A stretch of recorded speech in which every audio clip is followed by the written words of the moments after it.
Hi, I'm Lydia Gilman, and welcome to the Stepping into Purpose podcast. This season, we're diving into the inner blocks that hold us back from fully stepping into our purpose. Things like self-sabotage, imposter syndrome, and limiting beliefs.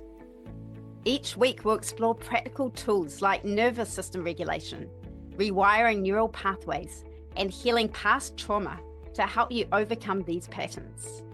You'll hear from inspiring guests, sharing their personal journeys of growth and transformation. If you've been feeling stuck or held back by doubt and fear, this show is here to remind you that stepping into your purpose isn't only possible, it's your destiny. Join me every Thursday for new episodes packed with insights, encouragement, and the tools you need to help you live your most aligned life. Subscribe now, and together, let's step into our purpose. Hi, it's Lydia Gilman, and welcome to Season 3 of the Step into Purpose podcast. It is such a joy to be launching the podcast again, and especially as we wind up 2024 and launch into a brand new year of 2025. Around this time last year, I was deciding on what my word for 2024 was going to be. And I settled upon surrender with a certain amount of trepidation, because I know as much as anyone that be careful about what you invite into your world, because the chances are if I choose the word surrender, then I'm going to have to be doing a lot of it during the year. And that's exactly what happened. But I'm so grateful for all of it. And I really have been letting go of a lot. The year wound up being something quite different from what I expected. We were living in Australia towards the end of our first year of living in Australia at this time last year, and we were sort of at a little bit of a crossroads. My husband wasn't so happy in his job, and he was applying for a few new ones, and his work wound up bringing us right back to where we have our house. So in that way, it was perfect, but it wasn't exactly my preference. So I really had to let go of a lot of that. And it does work out to be better for my family where we're at right now. So there was letting go with that. And we're back in our home. We also had to spend almost 6 months staying with family who were very gracious to have my family of 4 and our cat stay with them for about 5 months as we waited for tenants to move out of our house so that we could move back in. And that had its challenges for everyone, but also amazing, beautiful times as well.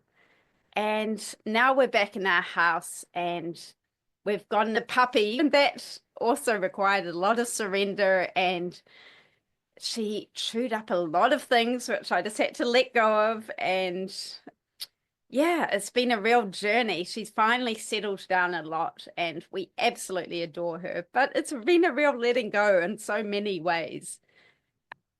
But it feels perfect to be picking up the podcast at this point.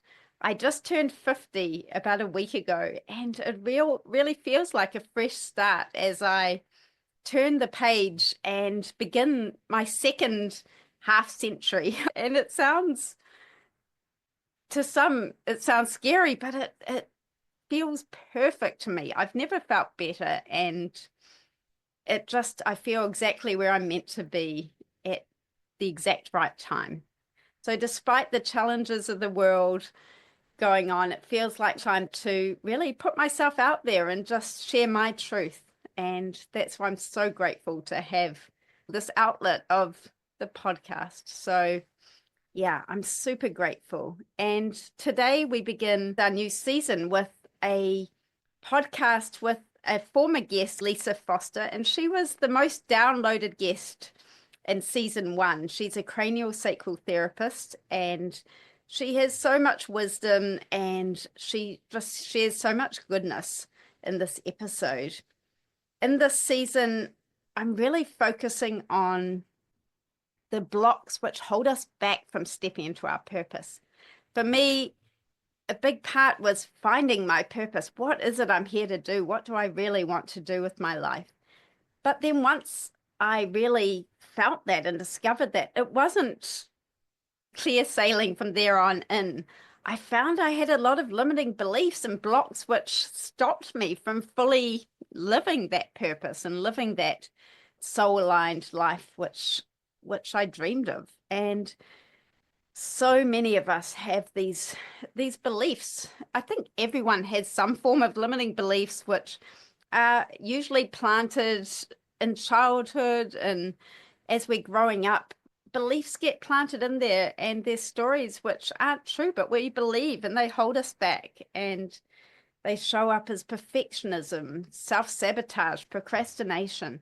And I've had a lot of experience with all these things. And last year, as I took this hiatus, I really stopped and just looked at everything and assessed everything. Did I want to keep doing the podcast?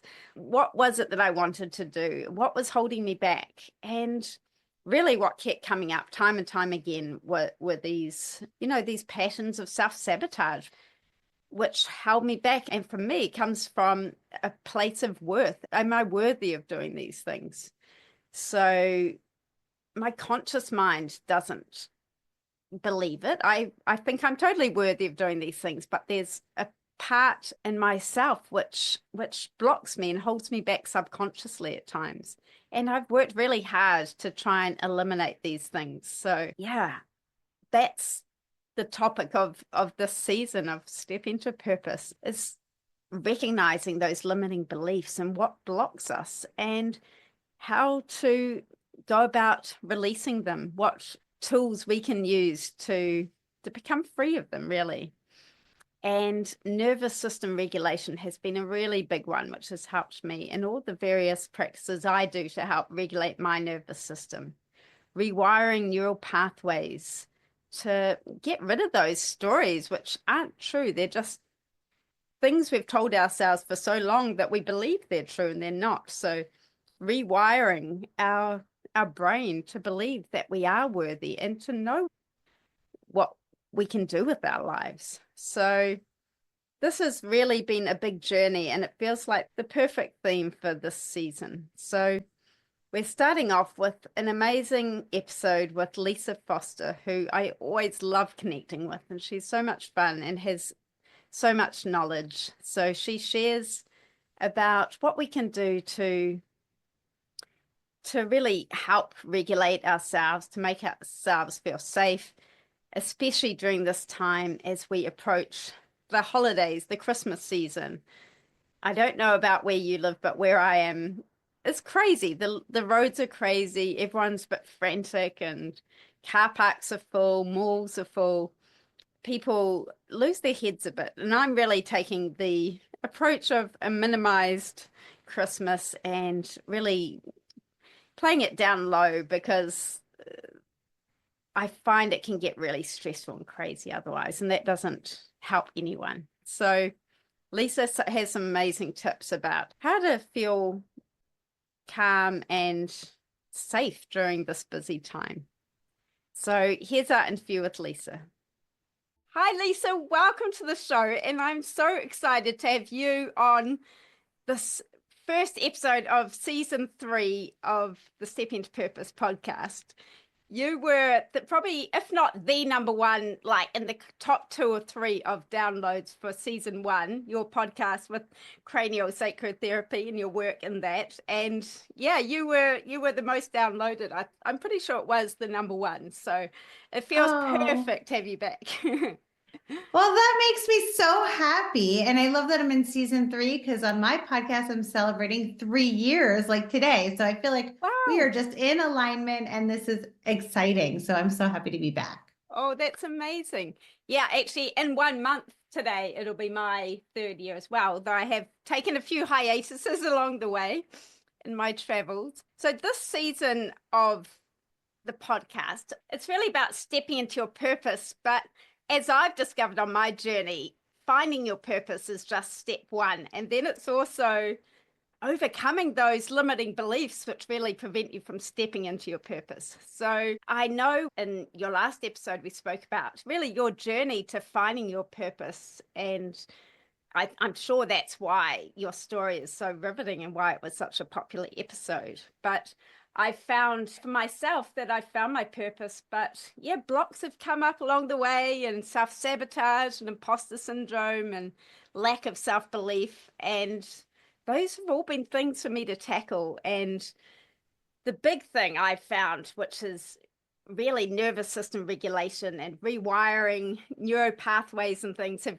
really been my big thing to help get past a lot of that. So that's really the theme for this new season. And so I thought we could talk a little bit about that today. Also, as we go into this busy, manic time of Christmas and holidays, and being with family can sometimes bring up, limiting beliefs and patterns. So I think you're the perfect person as we go into this season to talk to today. Well, yeah, I'm so excited. And yes, I agree about all that. Same here as far as needing to overcome just those limiting beliefs. And I think it's also a work in progress, right? It's not like one and done. It seems like little ones pop up or they pop up again, right? So we have to always kind of retackle those. So yeah, that I think this is just a great time to talk about all this, because as we go into the holiday seasons, I think a lot of our nervous systems get very heightened, and we kind of suck in other people's energy alongside that. So yeah, there's a lot coming out of us, and we also want to be able to actually celebrate and feel the joy and not just feel all the overwhelm that comes along with it. Oh, I so agree. Actually, I've just come back a couple of days ago. I came back from a week in my hometown because I turned 50. And what I wanted to do for that was to go back to, the place where I grew up and have a big party, which sounds like an obvious thing, but it was actually quite a stretch for me to feel like it sounds silly, but yeah, to feel like I'm worthy of being celebrated, and for people to come and travel and spend their time to celebrate me. And a lot of things came up, being with my parents, and they sort of just things came up. My parents are amazing, but just sometimes you feel a little bit of regression, and sort of these familiar patterns can come up. So I had a lot of really uncomfortable moments and anxiety in the lead up, but it was amazing. The day was amazing, the party. And I really feel like, 6 months have gone by or something. It's only been a week, but like I feel a real shift. So that's sort of part of what we're talking about. And my tools, my nervous system regulating tools, really played a big part in that. My yoga, my meditation, my daily non-negotiables really helped. So yeah, it's so important. So let's start with just talking about your journey a little bit. You've got an amazing story about how you really stepped into your passion work and your purpose work from being a physical therapist and finding your way into what you're doing now. So can you share a little bit about that? Yeah, I mean, I started as a traditional pediatric physical therapist. I was working with kids most of the time in a traditional setting. And one day I saw a coworker doing this like kind of weird thing. I like to say, because honestly, I was pretty much a non-believer in some of that, other type of alternative therapies, I would call it. Yes. And I was like, what is he doing? I am running around chasing after these kids who I love, don't get me wrong. But he was just like, kids were laying on the table and he was working on them, and they were getting better. They were getting more focused. They were getting more verbal. Their behavior was changing. And I was just like, I'm like sweating over here. What are you doing? And I found out he was doing cranial sacral work. So I was a little skeptical, because I'm from New York and everyone's skeptical there. No offense, but we are.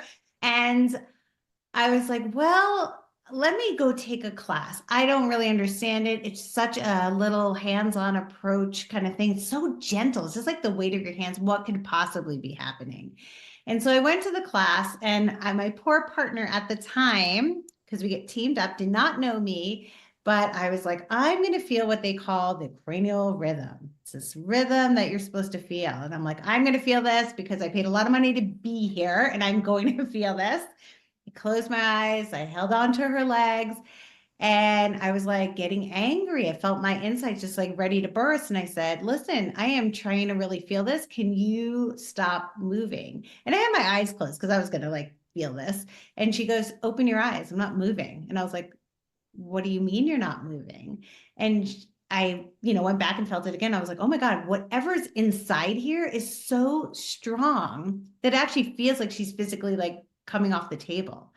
And that's when I like shifted and said, okay, wait, there's something here that we can't see. We can't even explain at this point.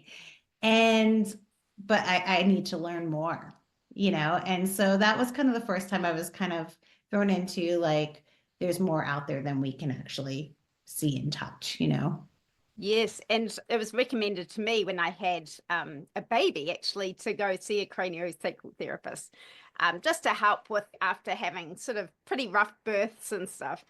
And I didn't really know what it was about, and I was like, what are they doing? They're just holding their hands there, but it was like magic, and I was really hooked. I took my kids there after maybe a bump to the head or after having a vaccination and all these different things. And I couldn't explain it. I just thought it was magic, but I knew it works. So it's great. Yeah. And after that first course, honestly, I was having trouble getting pregnant. I had my first child, but I had a miscarriage. Then I had another miscarriage, and I was trying to get pregnant again. And I was like, oh, it's going to take me another 2 years because that's how long it took for my first one after my miscarriage. I went to this course, I got pregnant right away. Wow. And the other thing is I was a migraine sufferer, and my migraines went away. And I was like, whoa, like what? And these are people, we don't even know what we're doing because we're just learning. These aren't even people who have been doing it for years. So I was like, wow, okay, not only is this something I want to feel, but it's actually physically helped me. And yeah, and I still go often, just to keep my system balanced. Wow, And it's healthy. amazing. And what a great thing to do. What great work to do. The only thing about it is it's in person, isn't it? Is it only in person? Oh, yes and no. During COVID, I got a chance because it's hard, you don't want to leave people like hanging that you have a Yes. relationship with who are also struggling and depending on some of these therapies. And so when COVID hit and we couldn't actually go into the clinic right away, I took an online course on kind of how to perform it more in an energetic sense. So even though it feels energetic in the sense that like, obviously we're palpating structures that surround the nervous system. Like I'll actually work in the brain itself, but obviously that's energetic because I can't touch your brain, Yes, right? true. But the palpation, being a PT, palpation is important to me, right? That is my hands. That's what I'm used to using. And so when it was COVID and I wanted to try something different, the cool thing was the class was online. So I got to experience it online. So I got to feel it on myself online, and I got to do it on other people online in the class. So that was helpful. But what I realized is that actually in the clinic, I wasn't just using my hands. Like I could feel it in my body. I could see it in my mind, like pictures that would come up, working with the body. So when I was able to then go back to the clinic, I felt like I all of a sudden had this cool superpower because I had learned how to actually feel it throughout my whole system and not just palpation. I wasn't relying on that specifically. So some people like to do it online, and yes, it can be. I still, as a PT, love hands-on, so that's where I prefer to do it. But yes. It does sound to me like a superpower. It really is. It's making me want, every time I speak to it, it makes me want to go and train Yeah. and this. It Yay! really does. It's I amazing. love converting people into craniosacral therapists. It's amazing. Yes, go train. Yeah, I should actually. It would be a wonderful thing to do. So with all this, especially as we move into the holidays and people have these triggers come up, whether it be from just stress mainly. I've seen it with a lot of friends, and just suddenly December hits and they are stressed. There's Christmas coming up, and there's quite a lot of birthdays. Quite a lot of people I know have birthdays like myself in December, and it just feels busy. The roads are really hectic here. In New Zealand, where I live, it's summer. It's really hot right now. And I know it's probably snowing for you in Colorado, is it? Yes, it's cold here. Isn't it funny?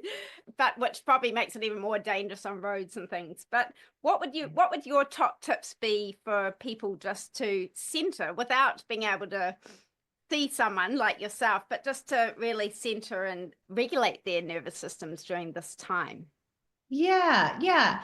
I think I want to just like, if you don't mind, like explain a little bit what's going on in the nervous system, because Yes. I think people don't really understand the magnitude of it, right? Like our nervous system wants us to survive. Like that's what it's built for, right? But that's not what we use it for all the time, right? It's like if we were an animal in the field and we're just grazing and all of a sudden like a bear comes and is about to attack us, then our alarm system goes on. And what happens is like there are certain areas in our body that need to like work harder. Like our heart will start to pound, our lungs, expand because we need to get air and energy so that we can get out of there, right? But then what also happens is things need to shut down so it can send resources out. And those things are like our digestive tract and our immune system. So think about that, right? When we're stressed. Now, the other part of it is that our body doesn't understand if we're stressed because a bear is about to attack us, or it's the holiday season and there's just too much overload on us. It just knows to alarm and say, survive. So that's what's like happening in our body. Now, the animal that's in the field, if they survive and they don't get eaten by the bear, what they like to do is they'll like shake it off. Like they actually pause, they take a moment and they like literally shake it off. Like you see your dogs do that after the shower or something, but Yes. pent up energy, but they get that energy out and then they go on. Whereas we do not do that, right? It's like the holidays are coming, our alarm systems are up, some things are shutting down, some things are turning on. And what's happening is that we might get through the thing, maybe we bought those Christmas presents or got the dinner on the table, whatever it was, but do we ever take a pause to actually like shake it out, go for that walk, like reset, recalibrate before the next thing. And the next thing could be our 2-year-old like tantruming on the floor, right? Like we might get alarmed right away. Yeah. So it's very different than what it was supposed to be for, right? And we're kind of overusing our system because our system tends to stay in survival. And if it stays in survival, guess what? Our gut is still not working and our immune system is still not optimal. So like we're more likely to have disease and get sick and things like that. So that's no good. So when you ask like, what can we do in the moment? The first thing I like to say is always like pause for a second, check in with yourself. How are you feeling? And then what I like to say, if you feel that elevation, if you feel that stress coming on, and we tend to feel it someplace in our body, if you can actually take the time to notice, but breath work, and you hear this all the time because it's so true, is taking like 5 breaths. And what I love about this is that you can do it in front of the person that is like triggering you, and they might not know if you can do it silently, right? Or you can go to the bathroom or sit in your car and do it for 5 minutes and then come back. Like you can actually take a break at work. And what I'm going to say to that is you want to exhale twice as long as you've inhaled. So if you take a breath in for a count of 3, you're going to exhale for a count of 6. And you do that 5 times. And the reason is the exhalation longer than the inhale will actually trigger that parasympathetic system, which is your rest and digest. So it'll turn back on your digestive tract and your immune system and just re-regulate you that easily. So you can do that anytime and in the moment. Yes. Such good advice. And it indicates that you're safe, doesn't it? You've got time to breathe out. Whereas when you're running from a tiger or a bear, very shallow breathing, like don't have time. Yeah. The other thing is exactly that, shaking it out, right? Like getting it out of your system is important. So that's just movement, like any movement you want, like go for a walk, go dance. Like I love to turn on music and dance while I'm doing dishes. The other thing is, some people like to do more heavy work, so they'll go for a run, and that's fine, but you don't need to move that much. It's just the amount of movement. Like I went on the treadmill this morning. I didn't even realize I had so much of energy, but I was just walking and listening to a song, and then all of a sudden I found myself like shaking. And I'm like, oh, no, something's in there. And I just kept shaking it out. And then I felt like so much more regulated and better. But it's exactly like the animals do. You need to just shake it out. We can learn so much from nature, can't we? Because they are in their true nature and they're in their essence. I find Yeah. when I can't sleep and I'll toss and turn and things, and my Yeah. instinct is often to get up and go to the bathroom or something. And I shake, and that sort of shakes it all out. So it's instinctual, really, isn't it? Yeah, and it's funny because I've been doing it more with like even in the car. My daughter the other day was like, I was in the car listening to music, but I was like, let that body move the way it wants to, like because it's like it's telling its story, it's letting it out. And I'm in the car and I'm just listening to this music and I'm shaking like this, and she's like, "Mom, does your neck hurt or are you dancing?" And I was like, you know what? I don't care because yeah, I'm like, nope, that's dancing. Like she didn't know. I love this, especially as we get older and we really don't care. And then our teenagers are like, "What are you doing, Mum? What are you doing?" It's embarrassing. Exactly. And that's okay. No one else was in the car, but I was like, nope, that's what I'm doing because I was just feeling it in my body. I just needed to like remove it just in the car, you know? I love that. Yeah. And then another one I really love that's easy to do in the moment. It kind of drives my husband nuts, I have to say, but that's okay. That's another story. But is humming or singing actually, because the vibration actually triggers the vagus nerve, which actually stimulates that parasympathetic nervous system. And that actually will bring you back to that rest and digest. Like, I mean, if you think about it, if you're ever like just, I mean, have you ever heard of anyone humming angrily or singing like and they're in a bad mood, right? They're usually happy. So a lot of kids that I see that have anxiety, I always like recommend them being in choir if they like singing because it actually would help their nervous system. So yeah, so even singing or humming. So I hum all the time. I don't even know I'm doing it, but my husband would be like, "What are you humming?" I'm like, "Oh, I have no idea. I didn't even know I was humming." Well, it's interesting actually. I remember my 94-year-old great grandfather, and I was staying with him in Canada one time, and he'd hum all the time. And would say, "Oh, what's the secret to your long, happy life?" And he'd say, "Humming." It's that really, isn't it? It's just staying present and regulating yourself. And also his mantra was, "I never worry about tomorrow. I let that take care of itself." So, isn't that great?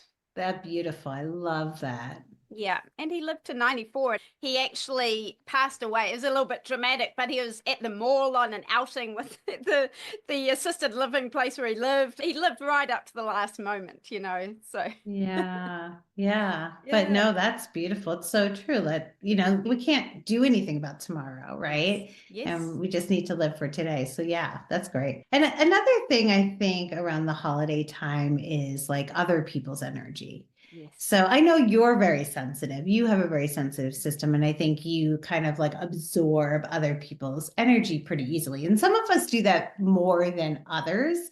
But like I think everyone, you throw the word energy around and people are like, that could be a little woo-woo. And it's true. But have you ever like had your teenager or somebody who's in a really bad mood sitting next to you and like you feel like, oh my God, I'm just getting very angry, right?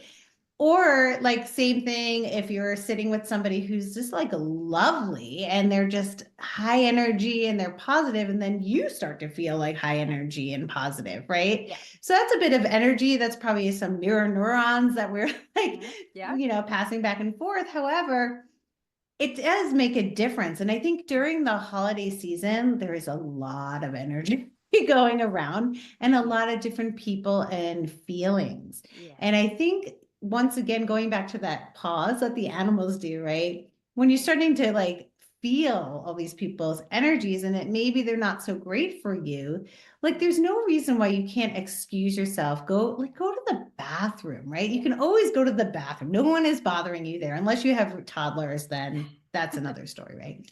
However, go take yourself to the bathroom and pause and just kind of give a check-in with yourself and see where you're feeling that energy. Where does it sit? Like for me, I always feel it in my chest. It like goes right to my chest when I feel that energy. And I always ask myself this one question, and is it mine? Because maybe it's coming from me, But like I would say 85% of the time, it's not mine. Yeah. It's someone else or someone else's something said, but it has nothing to do with me.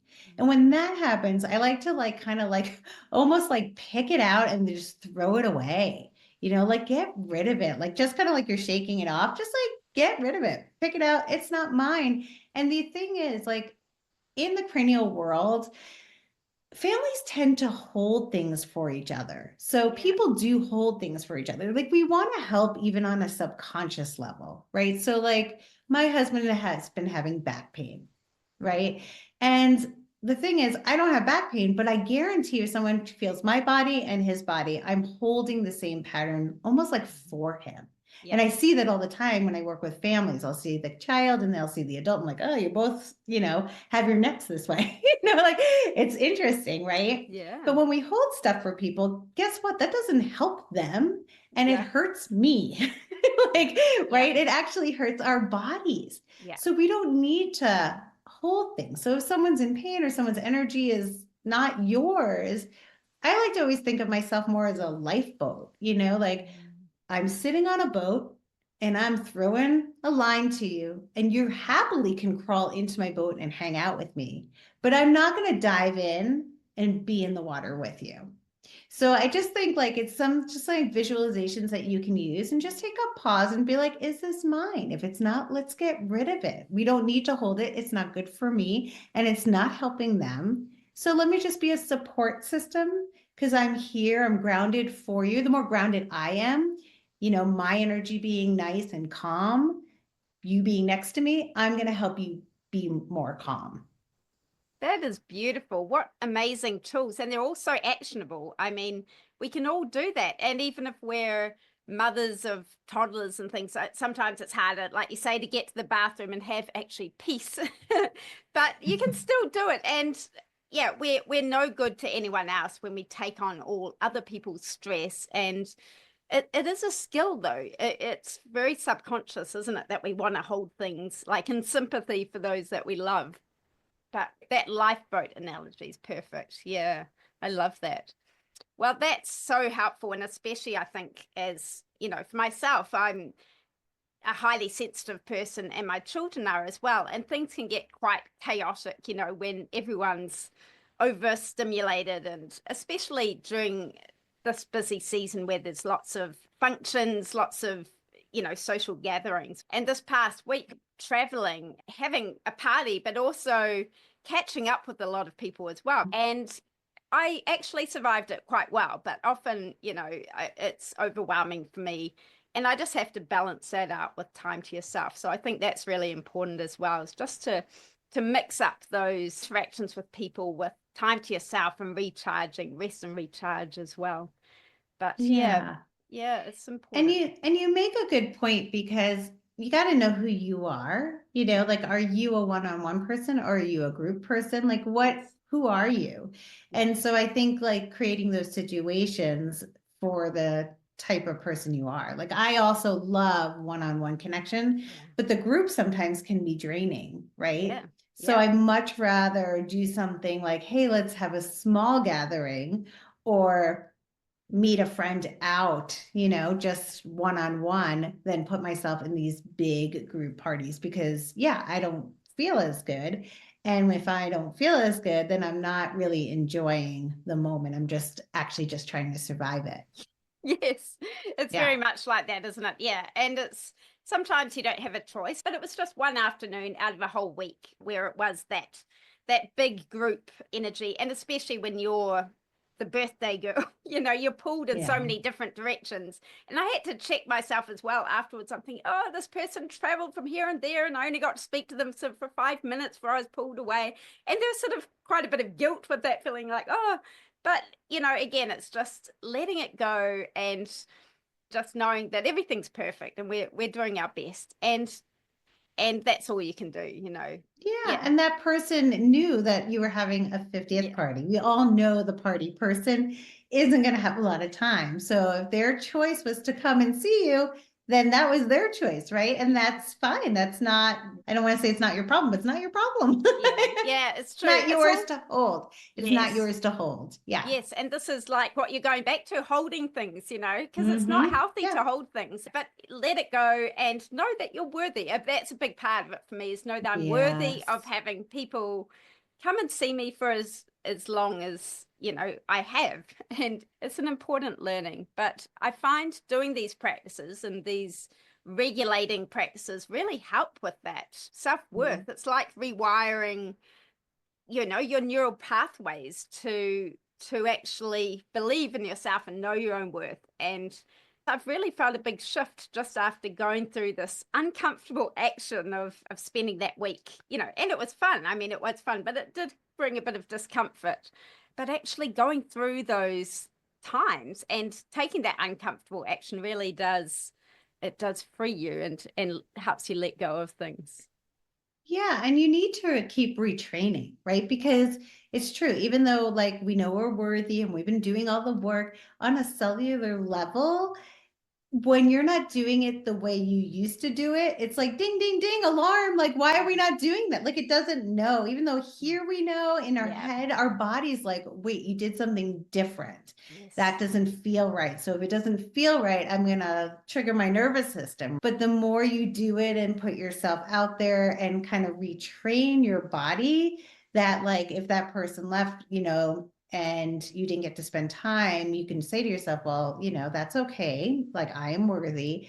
And your cellular level will say, yeah, you're worthy, you're fine. But it needs the retraining because our bodies, just like we do, like we go back to like those old habits, our body also goes back to the old habits. It's what it knows, it's what it's comfortable with. So we really have to work on it and work on it in different scenarios and keep working on it until it becomes the norm. And that takes time. Like think of how long it took us to like learn the bad habit, right? Yes. Now we have to learn, it takes time to learn the good habits. Yeah. I know sometimes you sort of want things, okay, I've mastered that, but we're always learning, always evolving. We're lifelong students, and yes, the new levels, new devils. You might overcome that. Then there's a whole another, series of things to overcome as well. So we're students for life, and I love that. But we just have to keep with it. Yeah, I think Tony Robbins says, if you're not growing, you're dying, right? Yeah. So, of course, there's going to be a new level, new devil, because we're always going to be growing. Because, like, listen, I'm not ready for dying, right? So, exactly. yeah, we're always going to be growing. And I think that's great. There's always going to be an uncomfortable challenge. There's always going to be something new. Like, but that just tells us that we've moved forward, And so that's great. That's great. Yeah. Yeah, I've heard people say always have something on your calendar that makes you feel uncomfortable. And that's, proof that we're always stretching and going beyond our limits. So, yeah. Oh, well, it's been so amazing talking to you. You've got so much wisdom, and what a treat to have this time with you. You've got a podcast yourself, which is really about supporting mothers in this journey, isn't it? And I just love it. So tell us a little bit about your podcast and where to find you, because I know you do amazing events. I've had the privilege of being part of a few times. So tell us a little bit about how to find you. Yeah, so my podcast is the Real Life Moms podcast. So it's MOMZ. And you can go to reallifemoms.com with a Z. And there's something called a Mom's Calming Corner on the website. And that actually has like a visualization exercise that you can like download and walk through. There's some blog posts around what I was talking about with your nervous system and things like that. And just some podcasts and kind of the actual episodes that go along with that. So it's a great place to kind of hang out if you're looking to learn a little bit more. And I have different events that pop up. I have to say I'm not as scheduled out, but if you're on there, they're always announced in the navigation bar. So if there is one, you'll see it right there. But other than that, yes, my passion is helping moms kind of help themselves. I really love moms to prioritize themselves. So my podcast is all about putting aside the to-do list and carving out time for you. Yeah, I love that. And it's so needed because so often we let ourselves be the last priority. And like we were saying before, you can't help anyone when you're feeling like that. You have to put the oxygen mask on first before you can help anyone else and be that lovely mother who you're there to be, so it's so important. Oh, well, I love your work, and I always get so much out of connecting with you. So thank you so, so much for this time. And yeah, listen to Real Life Moms. We say mums, but it's moms with an O. Yeah, I've been listening to the podcast, and I always get something out of it. It's very inspiring. So yeah, thank you so much for being here, and I can't wait to connect again. Thank you. Thank you for having me back. I'm always so honored to come on to your podcast, and I love what you're doing as well. So thank you so much. Wasn't that so good? I love connecting with Lisa because she always shares so much enthusiasm and pure gold. So before we finish, let's recap today's key points so that you can take them with you and start applying them. Number 1, your nervous system's role in stress and survival. Our nervous system is wired for survival, ready to react to danger, whether it's a bear in the woods or an upcoming deadline at work. The problem is that these modern stresses can keep us stuck in survival mode, leading to chronic stress that impacts our digestion, our immunity, and our overall health and well-being. Number 2, chronic stress takes a toll. Staying in this state of fight or flight suppresses our body's natural healing systems, making us so much more vulnerable to illness and long-term health issues. It's really important to break this cycle. Number 3, nature's way versus our human patterns. Animals instinctively release stress through shaking or pausing, allowing their nervous systems to reset. Us humans, however, tend to hold on to our stress and carry it forward, often without realizing it. Number 4, if you're highly sensitive, be mindful of energy. If you're sensitive or someone who absorbs others' emotions or stress, it's so important to recognize when you're holding on to energy that isn't yours and to find ways to release it. This doesn't just help you, it's so much better for others too. Now let's get into tools you can use to regulate stress and return to balance. Number 1, pause and check in. Throughout the day, pause and notice how you're feeling. Where is stress showing up in your body? Awareness is the first step towards resetting. Number 2, breath work. A simple breathing practice can shift you out of survival mode. And it's really important to have your exhale be twice as long as your inhale. So you can inhale for 3 counts and then exhale for 6. Repeat this 5 times to activate your parasympathetic system, the rest and digest mode. Number 3, shake it out. Release built-up energy through movement, shake, dance, or even just wiggle your body. This resets your system, just like animals in the wild. Number 4, humming or singing. Stimulate your vagus nerve with humming or singing. It's fun, it's easy, and it's a powerful way to calm your nervous system. Number 5, energy awareness. If you feel overwhelmed by others' energy, ask yourself, is this mine? And if it's not, visualize letting it go. I like to put it into a balloon, a helium balloon, and then cut the cord, cut the string, and let it float away and drift off. Number 6, know your social preferences. Understand what recharges you. Small group settings, one-on-one conversations, or alone time. And plan your engagements to help you stay balanced.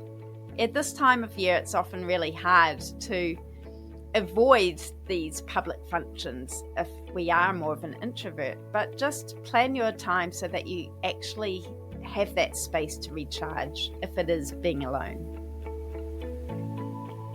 Number 7, let go of guilt. During busy times, it's okay not to connect deeply with everyone.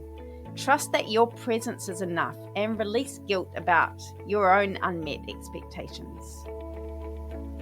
And number 8, create reset moments. Between activities, take small moments to recalibrate. A quick walk, a deep breath, or a moment of stillness can help you stay grounded and present, especially at this busy time of Christmas when we're often with families and sometimes we can get triggered. So just keep these tools in mind and do your best.